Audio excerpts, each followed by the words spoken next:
하나님 아버지, 불변하시는 하나님 아버지의 은혜와 사랑을 믿습니다. 극심한 환난과 그 두려움 속에 절망할 때에 우리 하나님 아버지께서 믿음을 우리에게 바라시어 우리가 믿음으로 아버지를 의지하고 기뻐하게 하심에 감사드립니다.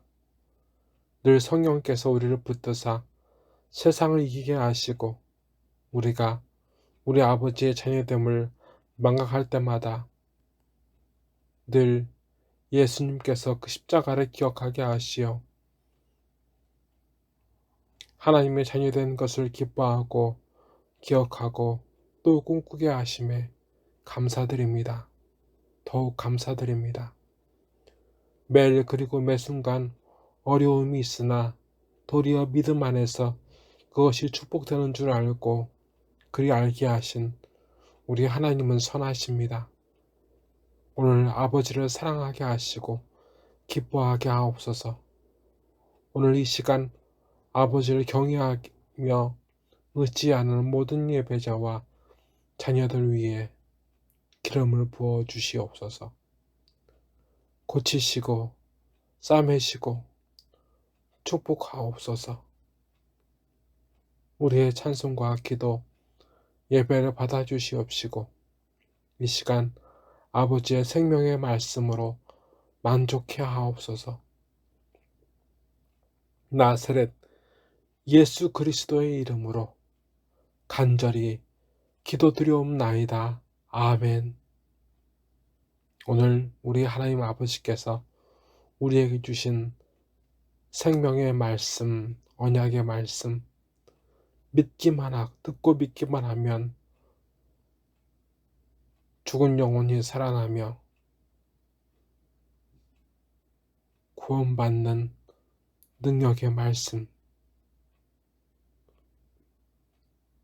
요한복음 5장 1절부터 19절까지의 말씀, 신약 149면의 말씀입니다. 그 후에 유대인의 명절이 되어 예수께서 예루살렘에 올라가시니라. 예루살렘에 있는 양문 곁에 히브리 말로 베데스다라 하는 연못이 있는데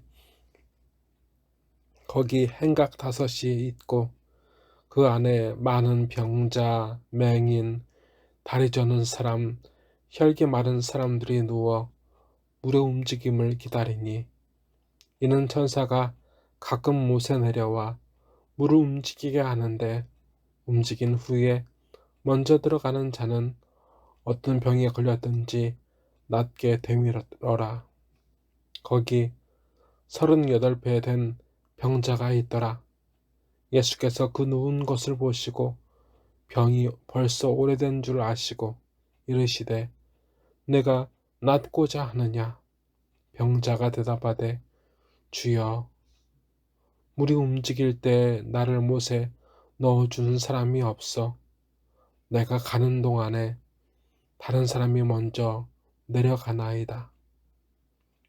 예수께서 이르시되 일어나 내 자리를 들고 걸어가라 하시니 그 사람이 곧 나아서 자리를 들고 걸어가니라. 아멘. 오늘 예수님께서는 예루살렘 베데스다라 부르는 연못에서 한 사람을 만나십니다. 많은 사람들이 자신의 병을 고침받기 위해 모여드는 곳, 그곳이 예루살렘 베데스다였습니다. 언제 어느 때인지 모르나 천사가 내려왔다 가는 그때 누구든 어떤 병이든 그 물이 출렁거릴 때 들어간 첫사람은 병이 낫기에 그 소망을 품고 사람들은 그 병자들은 그곳에 모여 있었습니다. 환자라고 부르는 병자, 눈이 보이지 않은 맹인, 다리 저는 사람, 얼굴에 핏기가 없어 창백한 사람들, 그리고 여러 가지로 아픈 사람들은 그곳에 여전히 있었고, 오늘 이 사람도 그곳에 있습니다. 그런 이 사람에게 우리 예수님께서 오셨습니다. 우리 주님께서 오셨습니다. 예수님은 하나님이시기에 그를 진작에 아셨고, 그의 병이 오래된 38년 된 중풍병자인 줄 아셨습니다. 예수님은, 우리 주님은 그 사람에게 이렇게 물으셨습니다. 내가 낫고자 하느냐? 병자가 대답하되 주여, 물이 움직일 때 나를 못에 넣어준 사람이 없어. 내가 가는 동안에 다른 사람이 먼저 내려가나이다. 이 사람은 중풍병에 걸렸습니다. 불치병입니다. 이 사람은 이런 병이라도 나을 줄 믿고 베데스다 연못에 왔으나 수많은 그곳에 모인 사람들과 경쟁에 밀려 낫지 못하고 항상 그곳에 있을 뿐이었습니다. 다들 급하기에 누구도 그를 불쌍히 여겨 그때 연못에 넣어주기보다 그 경쟁에서 이겨 병이 낫거나 아니면 그 경쟁에 밀려 다음 기회를 노리는 사람들로 그곳은 가득했습니다. 그런 현실에서 오늘 이 중풍병자는 예수님을 만났습니다. 아마도 이 산에는 예수님이 자기를 그 연못에 넣어주기를 바라는 신랄 같은 믿음을, 그 희망을 가졌는지 모릅니다. 그 주위에 있었던 사람들 중, 38년 된 중풍병자 주위에 있었던 사람들 중 그 누구도 그에게 그런 친절을 베푼 사람은 없습니다. 예수님은 다음에 천사가 내려올 때까지 기다려주지 않으십니다. 예수님은 그물이 첫 물결을 일으킬 때 그를 그 물에 넣지 않으십니다.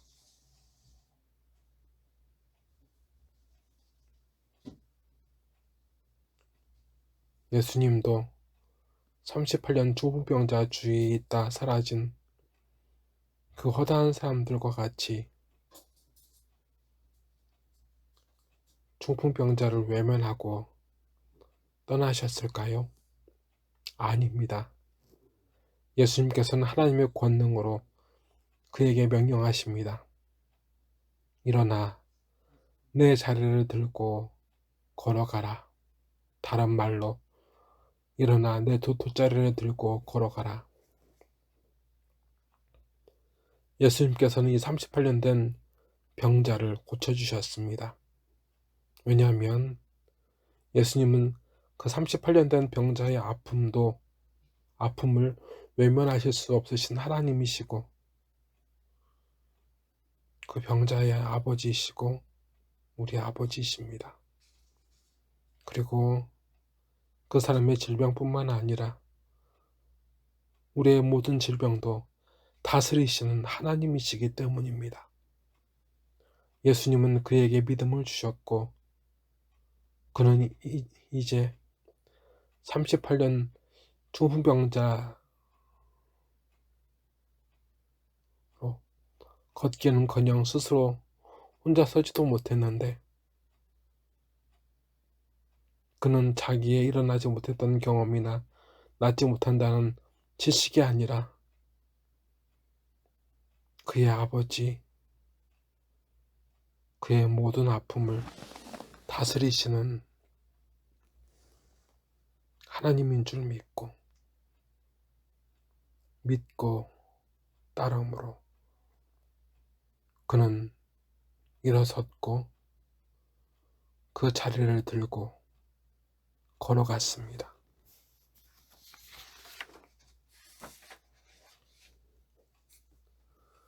여태 그는 낙오자였습니다. 세상에서 낫지 못할 아픔을 늘 겪고 있었습니다. 누구도 그를 돌아보지 못했습니다. 다 힘드니까요. 다 아프니까요. 그는 외톨이였습니다. 그의 가족도 이웃도 친구도 그를 돌보지 않습니다. 그저 익숙한 고통에 익숙한 절망에 울부짖는 삶의 낙오자였습니다. 그는 항상 낫기 위해서 발버둥을 치지만 항상 제자리였습니다. 그런 그를 하나님이신 예수님이 찾아오셨습니다. 성령께서는 우리에게 이처럼 불쌍한 사람이 병을 고침받아 걸어갔다는 데에만 우리의 두 눈이, 우리의 두 귀가 멈추어 있기를 바라진 않으십니다. 늘 아픔을 겪고 기회가 오지만 늘 밀리고 누구도 도와주지 않는 그 삶에서 그가 벗어났다는 것이 아닌 바로 그러한 외톨이고 고통스러운 삶에 주님이 함께 하셨다는 영광입니다. 기쁨입니다. 이것이 오늘 우리가 놓쳐버리고 있는 우리 기도의 응답입니다.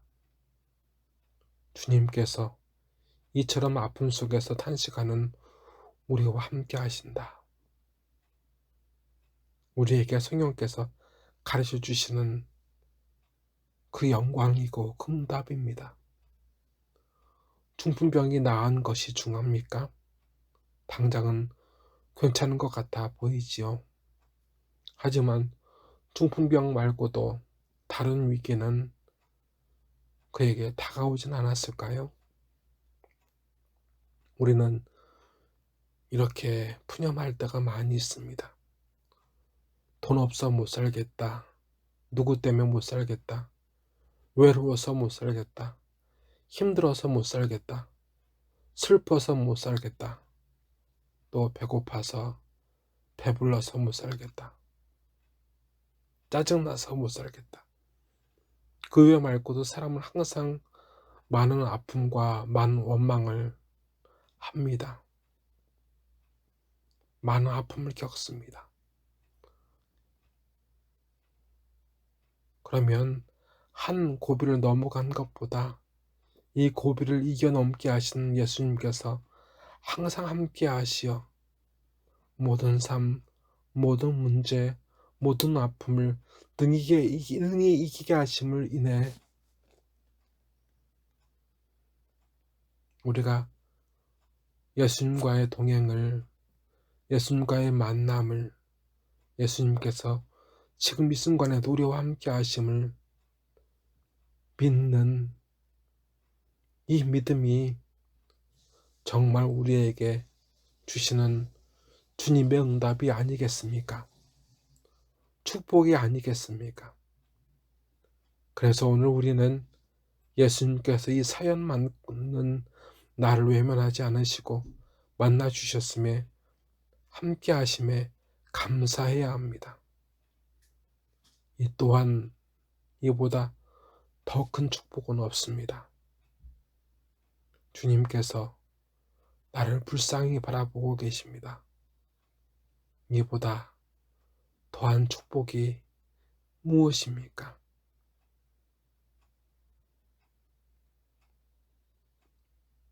자존심이 문제이십니까? 기도하시겠습니다. 하나님과 단절된 삶을 다시 잊기를 원했던 에스라와 그때 포로에서 돌아온 사람들을 며칠 동안 생각하며 기도했습니다. 길고 긴 자유 없고 눈물과 아픔에 갇혀 살아왔던 사람들이 하나님의 구원과 그 해방을 찬송했습니다.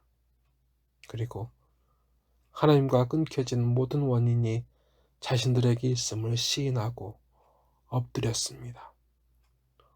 오늘 성령께서는 삶의 낙오보다, 고통보다, 아픔보다 주님께서 함께 하시는 영광을 소홀히 여겼던 우리를 보여주셨습니다. 하나님 아버지, 주님과 이 시간 하나 되게 하옵소서. 우리의 탐욕이 다시 하나 된 하나님과 끊어지게 하고 주님과 끊어지게 했습니다. 성령님 도와주시옵소서. 우리는 어쩔 수 없는 죄인입니다. 우리의 죄악과 허물을 용서하여 주시고 우리로 회개케 하사 주님의 보혈을 기억하여 주셔서 다시 하나 되게 하옵소서. 우리 삶과 예배, 예물을 받아 주시옵소서. 나사렛 예수 그리스도의 이름으로 간절히 기도드리옵나이다. 아멘. 지금은 예배하는 모든 자녀들 머리 위에 주 예수 그리스도의 은혜와 주 하나님 아버지의 무한하신 사랑과 주 성령님의 감화 감동 하나됨의 역사가 이제로부터 영원토록 함께 하시기를 간절히 축원하옵나이다. 아멘.